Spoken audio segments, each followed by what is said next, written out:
Hello जी, स्वागत है एक बार फिर से आपके अपने YouTube चैनल मैथोलॉजी में, जहां हम हमेशा नया कुछ सीखते हैं या सीखने का प्रयास करते हैं। तो बच्चों, प्रीवियस वीडियो में हमने डिस्कस ये किया कि what is the even number, what is the odd number, what is the basic actually we have discussed factor and multiples also, because we have started the playing with numbers chapter 3. So we have discussed even, odd and multiples factors. So can you tell me the factors and multiples? I know, listen, whenever you are not writing the definition, so without notes copy you can't revise, because a video आप देखेंगे 15 minute 20 minute, उसके बाद फिर revision कहाँ से होगा बच्चों। तो आप जब भी कुछ भी बताया जाए आप नोट्स जरूर करते रहें, ठीक है। ठीक है, तो आज मैं फिर से एक बार डेफिनेशन फैक्टर मल्टीपल का बताऊंगा, उसके बाद मैं मेन फैक्टर और मल्टीपल्स को एक्सप्लेन करूंगा। तो फर्स्ट ऑफ ऑल, अगर कोई भी दो नंबर है, a is more than b, ऐसा है कि a की वैल्यू b से बड़ी है, a एक ऐसा नंबर है जो b से बड़ा है, और b जो है वो a को एग्जैक्टली डिवाइड करता है। मीन्स अगर b से डिवाइड करें a को तो रिमाइंडर क्या मिल जाएगा, वो 0। तो हम बोलेंगे कि नहीं, b a को एग्जैक्टली डिवाइड करे, कुछ स्टेप्स के बाद हमको 0 मिलता है। तो अगर ऐसा हो रहा है, अगर ऐसा हो रहा है, डेसिमल में नहीं जाना है आपको, डेसिमल में लेके नहीं जाना है, ठीक है। अगर ऐसा हो रहा है कि आपको 0 मिल गया, तो a जो बड़ा नंबर है, a को हम मल्टीपल कहेंगे। क्या कहेंगे भाई? Multiple of which number? Multiple of b। a is multiple of b। देखो, इवन ऑड अकेला बता सकते हो, लेकिन दो नंबर एटलीस्ट होना चाहिए कि हम फैक्टर मल्टीपल बताएं।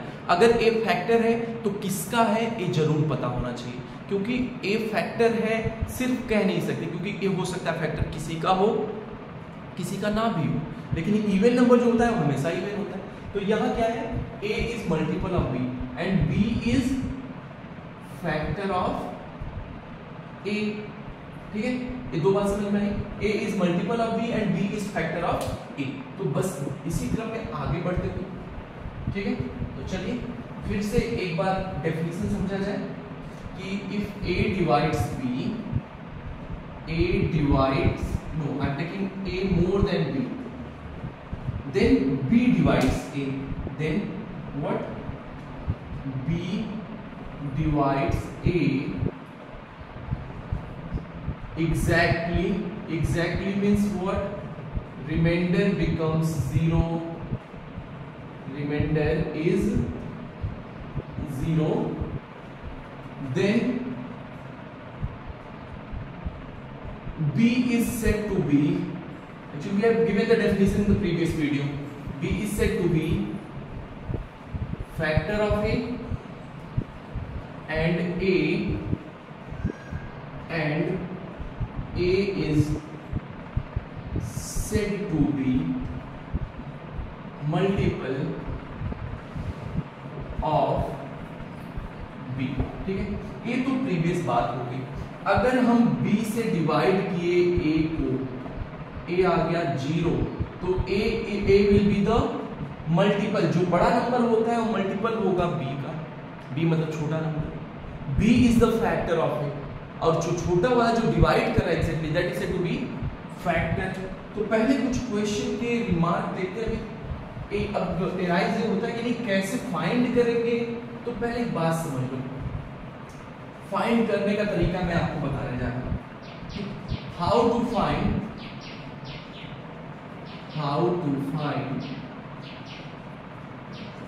Factors and multiples, how to find factors and multiples. Very easy thing is there, but your concentration is required, right. आपका ध्यान अगर इधर से उधर होगा तो चीजें क्लियर नहीं होगी। पहली बात मैं एक एग्जांपल लूंगा, ठीक है, उसके बाद मैं रिमार्क पे आऊंगा, जिससे बेहतर तरीके से आप चीजों को समझ सकें। Example, find all factors of 12। जैसे एक बेसिक यहाँ पर मैंने बताया कि 12 का हमको फैक्टर फाइंड करना है, तो 12 का फैक्टर क्या होगा? तो यहाँ देखिए सॉल्यूशन में फैक्टर्स ऑफ 12, ठीक है, फैक्टर्स ऑफ। अब आपको सारे नंबर ढूंढने हैं जो 12 को एग्जैक्टली डिवाइड करते हैं, मींस हम 12 को उस नंबर से डिवाइड करें तो रिमाइंडर क्या मिल जाए, 0। ऐसे सारे नंबर ढूंढ के मुझे बताइए जिससे अगर हम 12 को डिवाइड करें तो रिमाइंडर क्या आ जाए, रिमाइंडर बिकम्स 0। तो चलो सोचो, क्या 1 से डिविजिबल है 12? 1 से डिविजिबल है, हाँ 1 से डिविजिबल है, तो 1 इसका एक फैक्टर होगा। 2 के टेबल में आता है क्या 12? अगर 2 के टेबल में आता है 12, अगर 2 से डिवाइड करें तो 0 आएगा, यस आएगा, तो 2 भी एक फैक्टर हो गया। 3 के टेबल में आता है 3 भी होगा। 4 के टेबल में आता है 5 के टेबल में आता है, नहीं आता है, तो 5 फैक्टर नहीं होगा। 6 के टेबल में आता है 7 के टेबल में आता है, नहीं आता है, तो 7 भी नहीं होगा। 8 के टेबल में आता है, नहीं आता है। 9 के टेबल में आता है, नहीं आता। 11, 9, 10, 11 नहीं आता। 12 के टेबल में आता है, तो इसके फैक्टर होंगे 12। अच्छा 13, जैसे ही नंबर बड़ा हो जाए क्या फैक्टर होने के चांसेस है? नहीं, नंबर जैसे ही एक्सीड करके बड़ा हुआ फैक्टर नहीं हो सकता, तो 12 पे जाके हम स्टॉप कर जाएंगे। तो इसमें जो 5 था वो इसका फैक्टर नहीं था, जो 7 था वो भी इसका फैक्टर नहीं था, तो इसके फैक्टर कितने हो गए? 1 2 3 4 6 12। कितने हो गए? 1 2 3 4 6 12, ये इसके फैक्टर है। चलो एक और प्रैक्टिस के लिए क्वेश्चन करते हैं, फैक्टर्स ऑफ 10। चलो 10 के फैक्टर लिखो। 1 होगा, राइट, 1 से डिविजिबल होते हैं सारे नंबर। 2 होगा, 2 के टेबल में आता है, राइट आता है। 3 के टेबल में आता है, नहीं आता सर। 4 में नहीं आता। 5 में, यस 5 में आता है, 5 2 जा 10। फिर 10 में खुद आता है। अब इसके अलावा देखो कोई और इसके फैक्टर्स होंगे क्या? नहीं होंगे, क्योंकि 10 के बाद अगर 11 की बात की जाए, 20 की बात की जाए तो वो नहीं हो सकते। तो फैक्टर्स क्या होता है? अब आप एक बात नोटिस करिए, फैक्टर हमेशा 1 होगा। 1 क्या होगा? हमेशा एक फैक्टर होगा। 1 क्या होगा? हमेशा एक फैक्टर होगा। जो नंबर खुद है वो खुद का हमेशा क्या होगा? वो फैक्टर होगा। हमेशा क्या होगा? खुद का। देखो 1 भी एक फैक्टर है, खुद भी एक फैक्टर, तो 2 फैक्टर तो हमेशा होंगे। किसी भी नंबर के पास 2 फैक्टर तो हमेशा होंगे। अब क्वेश्चन राइज होता है 2 से ज्यादा, ठीक है, तो 2 से ज्यादा आप कब ढूंढेंगे? पहले 1 और खुद के बीच के नंबर को आपको ढूंढना है कि फैक्टर है कि नहीं है। तो चलो पहला यहाँ पर एक रिमार्क लिख लो, ठीक है। रिमार्क क्या होगा? चलिए रिमार्क अब मैं बता रहा हूँ। अब इसमें रिमार्क क्या होगा? आप यहाँ एग्जाम्पल लिख चुके हैं, रिमार्क लिखिए पहले। पहला रिमार्क, 1 एंड itself मीन्स जो नंबर होता है। 1 एंड itself को लिख देते हैं नंबर, जो नंबर आप ले रहे हैं, is always factor of a number. 1 और itself हमेशा फैक्टर होंगे, इसमें कोई डाउट नहीं। 1 और खुद हमेशा फैक्टर होंगे, ठीक है। दूसरा देखिए, all the factors are equal to number or less than number but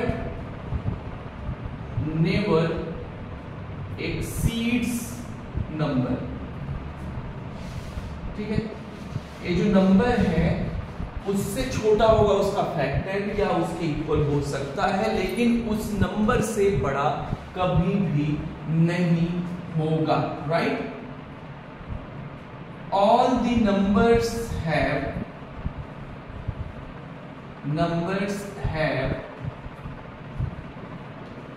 finite number of the factors. Means क्या हुआ अभी?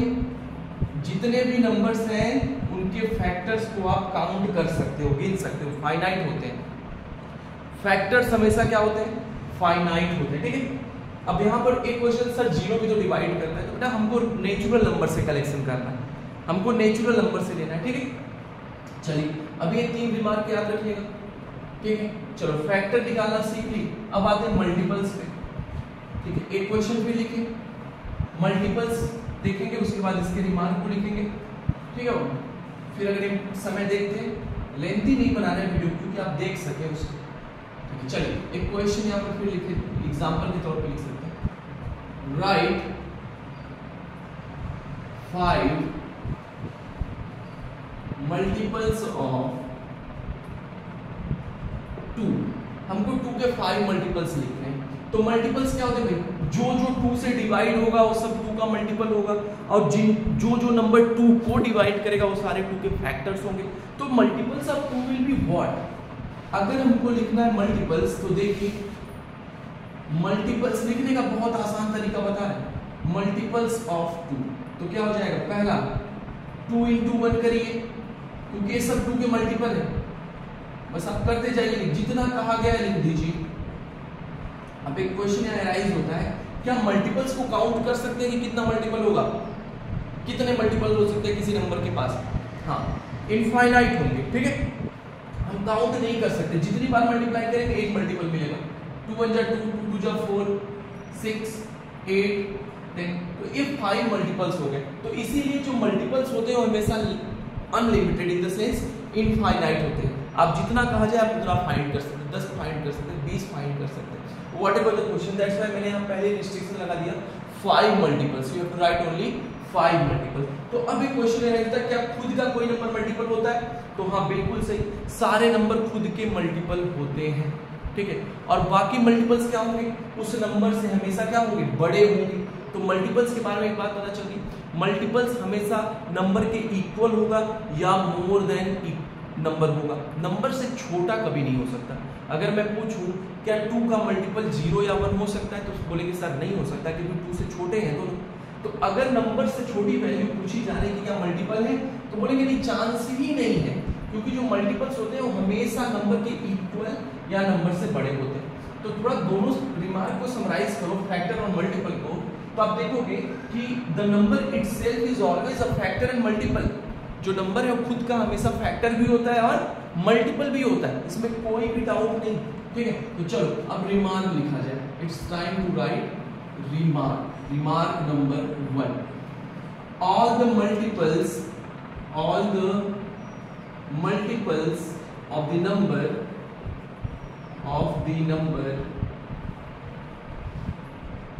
always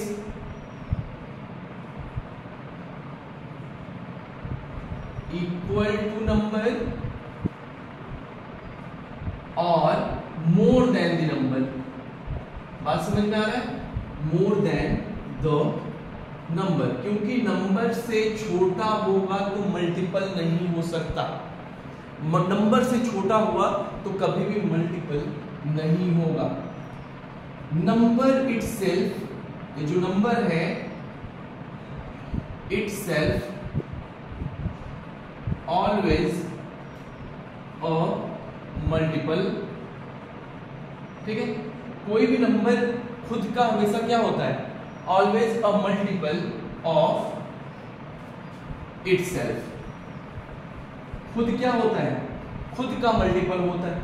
थर्ड और important remark, the number of multiples are infinite. क्या होता है, इनफाइनाइट। कितने मल्टीपल्स होते हैं किसी नंबर के पास, इनफाइनाइट मल्टीपल्स होते हैं, ठीक है, इनफाइनाइट मल्टीपल्स होते हैं। बच्चों बात समझ में आ रही, बात समझ में आ रही बेटा, ठीक है। अभी तक हमने क्या डिस्कस किया, फैक्टर्स और मल्टीपल्स और उसके कुछ बेसिक इंपॉर्टेंट रूल्स को डिस्कस किया। अब इसी के साथ हम 2 डेफिनेशन डिस्कस कर लेते हैं, ठीक है। तो चलिए नेक्स्ट डेफिनेशन पे मूव करते हैं, हम इरेज कर रहे हैं इसको। I hope that you are understanding well and you are writing everything on your notes copy for the revision, okay? तो भाई अगर आपको कोई भी डाउट होता है, कोई क्वेरी होती है, तो you can write in comment section. We'll discuss your problem, your doubt in the next video. तो बिल्कुल भी परेशान नहीं होना कि नहीं सर यहाँ तो हम बोल भी नहीं पा रहे हैं, हमको बस सुनना पड़ता है आपकी बातों को। तो नहीं, आप बोल नहीं पा रहे लेकिन आप लिख सकते हैं, ठीक। आप अपनी प्रॉब्लम को कमेंट सेक्शन में लिख सकते हैं और कोशिश करिए कि लिखें जरूर, क्योंकि अगर आपको कोई भी डाउट है, आप पूछेंगे नहीं बेटा, तो वो डाउट हो सकता है और भी डाउट क्रिएट करे, ठीक है ना। तो कोशिश यही रखें कि अगर आपको डाउट है तो आप कमेंट सेक्शन में जरूर पूछें, ठीक है। तो चलिए अब नेक्स्ट डेफिनेशन हमारा आता है प्राइम नंबर, ठीक है, प्राइम नंबर्स। तो अब यहाँ पर बात ये आती है कि क्या आपको सर इवन और ऑड बताए हैं? हाँ बताए हैं। तो आपको याद भी है? हाँ याद है, तो ठीक है। एक इवन नंबर याद हो गया, ऑड नंबर याद हो गया, उसी के सीक्वेंस में प्राइम नंबर भी देख लेते हैं, ठीक है। प्राइम नंबर का definition, the number is said to be a prime number, said to be a prime number if it have only two factors, one and itself। तो बच्चों उन सारे नंबर को प्राइम नंबर कहेंगे जिनके पास सिर्फ दो फैक्टर हो। और सर फैक्टर क्या होता है? फैक्टर क्या होता है ये अभी हमने आपके साथ डिस्कस किया। तो सिर्फ दो फैक्टर हैं तो ऐसे नंबर को हम कहेंगे प्राइम नंबर। थोड़ा रिलेट करो प्राइम मिनिस्टर से। प्राइम मिनिस्टर सबसे हाथ नहीं मिलाएंगे, किससे मिलाएंगे बाबू? सिर्फ वन से और खुद से, ठीक है। ऐसे नहीं कि सबसे, तो उनके पास सिर्फ दो फैक्टर होंगे प्राइम के पास। कौन कौन से? वन होगा और वो खुद होंगे, कोई तीसरा नहीं होगा। बात समझ में आ रही है? बात समझ में आ रही? अगर किसी नंबर के पास सिर्फ दो फैक्टर है, वन और वो नंबर खुद है, तो ऐसे नंबर को प्राइम नंबर कहा जाएगा। कहा जाएगा कि नहीं? कहा जाएगा सर, बिल्कुल कहा जाएगा। अगर नंबर के पास सिर्फ दो फैक्टर है तो उसको प्राइम नंबर कहा जाएगा। एग्जाम्पल देख लो, टू के कितने फैक्टर्स थे? 1 और 2, ठीक है। दूसरा लिखो 3 के पास कितने फैक्टर्स थे? 1 और 3। सर बताओ 4 है क्या प्राइम नंबर? ये 4, तो सर इसके फैक्टर है 1 2 4। देखो यहाँ ध्यान से देखो, कितने फैक्टर? 1 है, खुद है, एक 2 को भी ला दिया, तो सर ये प्राइम तो नहीं है। क्या है? प्राइम नहीं है, तो इसको यहाँ लिखने की कोई आवश्यकता भी नहीं है। 5 एटसेट्रा, ठीक है बेटा। आप ना इरेटोस्थीन्स मॉडल समझ लीजिएगा। नेक्स्ट वीडियो में मैं आपको इरेटोस्थीन्स बताऊंगा कि क्या होता है इरेटोस्थीन्स मॉडल। एक पूरा टेबल है इरेटोस्थीन्स का, जिसकी हेल्प से आप प्राइम नंबर को लिख सकते हो, सिलेक्ट कर सकते हो, बता सकते हो कि कौन सा नंबर प्राइम है और कौन सा नंबर प्राइम नहीं है। जहां बहुत ही एक जेन्युइन मेथड सीखेंगे जिसके जरिए आप बहुत ही इजीली वे में 1 से 100 तक के 50 तक के नंबर को सिलेक्ट कर सकते हो प्राइम के बेसिस पे, ठीक है। तो अभी prime number no doubt sir 1 and itself. बात याद रखना, प्राइम मिनिस्टर सबसे बात नहीं करेंगे, किससे करेंगे? 1 से और खुद से, ठीक है। जिनके पास सिर्फ दो फैक्टर, यहाँ पर ओनली 2 फैक्टर्स लिखा गया। ये नहीं कि 2 फैक्टर तो सबके पास होता है, 2 तो सबके पास है, 1 और खुद तो सबके पास होगा, मोर देन 1 2 होगा। मींस तो अगर 2 फैक्टर से ज्यादा फैक्टर हैं तो नो डाउट वो प्राइम जीन है, ठीक है। तो प्राइम हो गए। अब आते हैं नेक्स्ट टाइप पे, composite numbers. Prime numbers, composite number. हाँ बेटा 1 ना तो प्राइम है ना तो कंपोजिट है, याद रखना। 1 प्राइम और कंपोजिट कुछ नहीं होता, ठीक है। 1 को हम किसी भी फैमिली में नहीं रखते।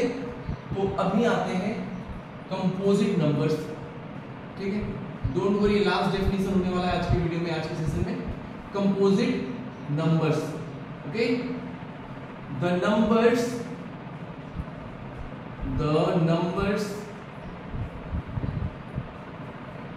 the number which have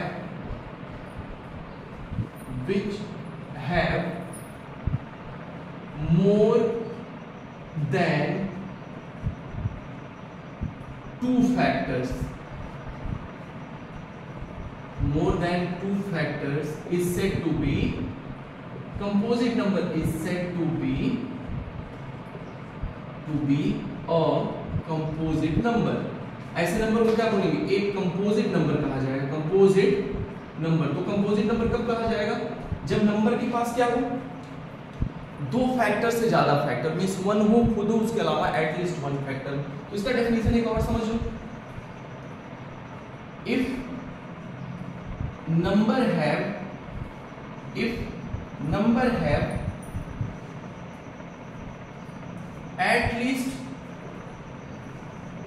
at least one factor, कम से कम एक फैक्टर हो, कैसा, अदर